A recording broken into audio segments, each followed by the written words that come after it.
نئے سال کا آغاز ہو رہا ہے اور میں اس موقع پر اپنے تمام احباب سے گفتگو کر رہا ہوں اور دیگر تمام افراد جو میری اس گفتگو کو سن رہے ہیں وہ ایک بات اچھی طرح سمجھ لیں کہ حضور اکرم صلی اللہ تعالی علیہ وسلم کے اعلان نبوت سے پہلے جو سن کی ترتیب تھی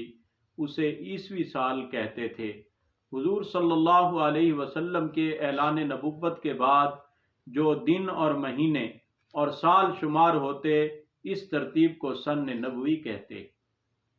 نبوت کا پہلا سال، دوسرا سال اور حضور اکرم صلی اللہ تعالی علیہ وسلم کے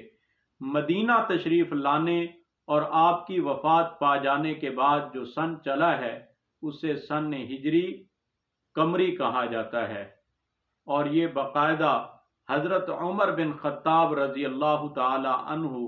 کے دور میں شروع ہوا ہے۔ حضرت عمر رضی اللہ تعالی عنہ نے فیصلہ فرمایا، تمام صحابہ کرام رضوان اللہ تعالی علیہم اجمعین نے اس کی تائید فرمائی، اور گویا تمام صحابہ کا اس بات پر اجماع ہے کہ مسلمانوں میں جو شرعی مسائل کے لیے سن چلے گا وہ سن ہجری ہوگا۔ ایک سن عیسوی، ایک سن نبوی اور ایک سن ہجری جو ہمارے سال چل رہے ہیں یعنی مسلمانوں کے، جن کا آغاز محرم سے ہوتا ہے۔ ہم اس کو بھی ذہن میں رکھیں، ہم انگریزی سال بھی کہتے ہیں، عیسوی سال بھی کہتے ہیں، جس کا آغاز جنوری سے ہوتا ہے، اور مسلمانوں کے لیے وہ سال جس کا تعلق شریعت کے احکاموں سے ہے اس کا آغاز محرم الحرام سے ہے، اور یہ ہجری سال شمار ہوتے ہیں۔ تو جس طرح آج بڑی شد و مد کے ساتھ نئے سال کا تذکرہ کیا جاتا ہے، پرانے سال کے تذکرے ہوتے ہیں، اور اللہ ہم سب کی حفاظت فرمائے، 31 دسمبر کو فحاشی اور عریانی کا سیلاب امنڈ آتا ہے، اور ہمارے وہ مسلمان بھائی جو ان خرافات میں تو شریک نہیں ہوتے لیکن نئے سال کی مبارکبادیں دیتے ہیں، مبارکیں پیش بھی کرتے ہیں۔ نئے سال کے نام پہ باقاعدہ مبارک دینا اس کا شریعت اسلام میں کوئی تصور نہیں ہے،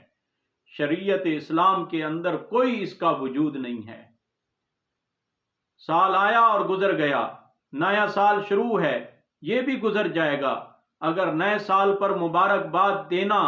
شریعت اسلام میں ہوتا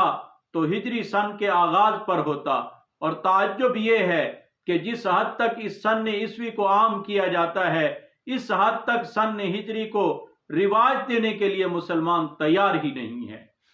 اور سن ہجری کی بنیاد سیدنا فاروق اعظم رضی اللہ تعالی عنہ نے رکھی ہے، لہذا سن ہجری کو یاد رکھنا صحابہ سے محبت کی علامت ہے۔ اس لیے جہاں جنوری فروری کو یاد رکھتے ہیں وہ محرم صفر کو بھی یاد رکھنا چاہیے۔